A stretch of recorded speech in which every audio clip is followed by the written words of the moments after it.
Hello everyone, আসসালামু আলাইকুম। তো আজকে চলে আসলাম রান্নার একটি নতুন ভিডিও নিয়ে। তো আজকে রান্না করব হচ্ছে বাঁধাকপি দিয়ে দেশি মুরগির মাংস। তো গাইস, চলো তোমাদের সাথে এটা শেয়ার করি। তো এটা দেখতে যেমন সুন্দর, খেতেও তেমন মজা। আশা করি তোমাদের কাছে এটা ভালো লাগবে। তো চলো ভিডিওটা শুরু করা যাক। তো প্রথমে আমি বড় সাইজের একটা বাঁধাকপি নিয়ে নিব। তারপর এটাকে আমি কুচি কুচি করে কেটে নিব। তো আমার কাটা শেষ। তো এবার আমি এটাকে পানির ভিতর দিয়ে ধুয়ে নিব। তো আমি এটাকে ধুয়ে নিচ্ছি। তো এবার আমি কড়াইতে দিয়ে দেবো একটু তেল। তো তারপর তেল দেওয়া হয়ে গেলে এর ভিতর দিয়ে দিব পেঁয়াজ বাটা, রসুন বাটা, তারপর এলাচ, দারচিনি, জিরা বাটা, তারপর দিয়ে দেবো শুকনো মরিচ বাটা। তো এগুলো দিয়ে এটাকে ভালোভাবে তেলের সাথে মিক্সড করে নিব।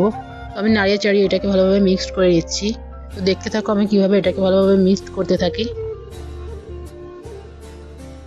তো গাইস, মশলাটা নাড়াচাড়া করতে করতে যখন একেবারে ভাজা ভাজা হয়ে যাবে এবং এর উপর তেল উঠে যাবে এরকমভাবে, তখন এর ভিতর দেখো গাইস, কালারটা জাস্ট ওয়াও আসছে। তো এর ভিতর দিয়ে দেবো এখন আমি হচ্ছে দেশি মুরগির মাংস। তো দেখতে থাকো, দেশি মুরগির মাংসগুলো আমি দিয়ে দিলাম। তো একে একে মাংসগুলো দিচ্ছি। তো মাংসটা আমার দেওয়া শেষ। এবার আমি মশলার সাথে মাংসটা ভালোভাবে নাড়াচাড়া করে মিক্সড করে নিব। তো দেখতে থাকো আমি কীভাবে মাংসটা ভালোভাবে মিক্সড করে নিচ্ছি। তো এখন এর ভিতর দিয়ে দেবো হচ্ছে হলুদের গুঁড়া। হলুদের গুঁড়াটা দেওয়া শেষ হয়ে গেলে ভালোভাবে নাড়াচাড়া করে নিব। নাড়াচাড়া করে তারপর এর ভিতর দিয়ে দিব হচ্ছে পরিমাণ মতন লবণ। স্বাদ মতো লবণ দিয়ে এটা ভালোভাবে নাড়াচাড়া করে নিব।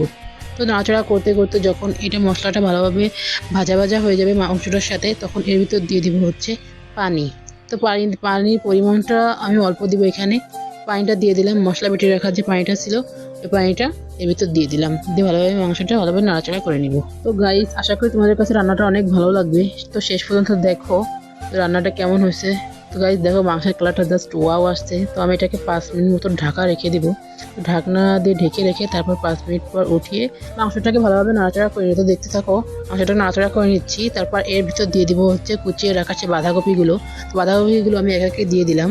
বাঁধাকপিগুলো দিয়ে দিব। বাঁধাকপিগুলো দেওয়া শেষ হয়ে গেলে এটাকে আমি ঢাকনা দিয়ে ঢেকে রেখে দিব। ঢাকনা দিয়ে 2 মিনিট ঢেকে রাখার পর এবার এটাকে ভালোভাবে নাড়াচাড়া করে মাংসের সাথে মিক্সড করে নিব। দেখতে থাকো আমি মাংসের সাথে বাঁধাকপিগুলো ভালোভাবে মিক্সড করে নিচ্ছি। তো মাংসের সাথে বাঁধাকপিটা ভালোভাবে মিক্সড করা হয়ে গেলে এর ভিতর দিয়ে দেবো টুকটো করে রাখা আলু। তো আলুটা স্কিপ করলেও হবে, তোমরা চাইলে আলুটা দিতে পারো বা না দিতেও পারো, কোনো সমস্যা নেই। তো আলুটার সাথে বাঁধাকপি আর মাংসটা ভালোভাবে মিক্সড করে নিব। নিয়ে এটাকে আমি 10 মিনিটের মতো ঢাকা করে রাখবো। ঢাকনা করে রাখার পর এটা যখন কষানো হয়ে যাবে একেবারে, তারপর এর ভিতরে দিয়ে দিব পরিমাণ মতন পানি। তো পানিটা দিয়ে ভালোভাবে মিশিয়ে নিব। যেহেতু আমি এটাতে অতিরিক্ত ঝোল রাখবো না, আমি ঝোলটা রাখবো হচ্ছে একবারে গা মাখো ঝোল রাখবো, সেহেতু আমি এটার পানি শুকিয়ে গেলে এটাকে নামিয়ে নিব। তো পানি শুকিয়ে গেলে এটাকে নামালেই দেখো guys, final looks just wow. আমি অতিরিক্ত পানি রাখিনি, একদম মাখো করে রাখছি। তো এটাতে আমি এখন ভাত খাবো, খেয়ে তোমাদেরকে দেখাই। তো প্রথমে সালাদ নিয়ে নিলাম, তারপর নিয়ে নেবো মাংস। জাস্ট ওয়াও লাগছে গাইস খেতে। দেখতেও যেমন সুন্দর, খেতেও তেমন মজা অপুরন্ত। তো যদি ভিডিওটা ভালো লাগে লাইক করে, চ্যানেলটাকে সাবস্ক্রাইব করে, পেজটাকে ফলো দিয়ে দিও এবং নতুন নতুন ভিডিও পাওয়ার জন্য পাশে থেকো। তো এই রেসিপিটা তোমরা বাসায় রান্না করে খেও এবং কমেন্ট করে বলো যে কেমন হয়েছে। তো আজকে ভিডিওটা এই পর্যন্ত।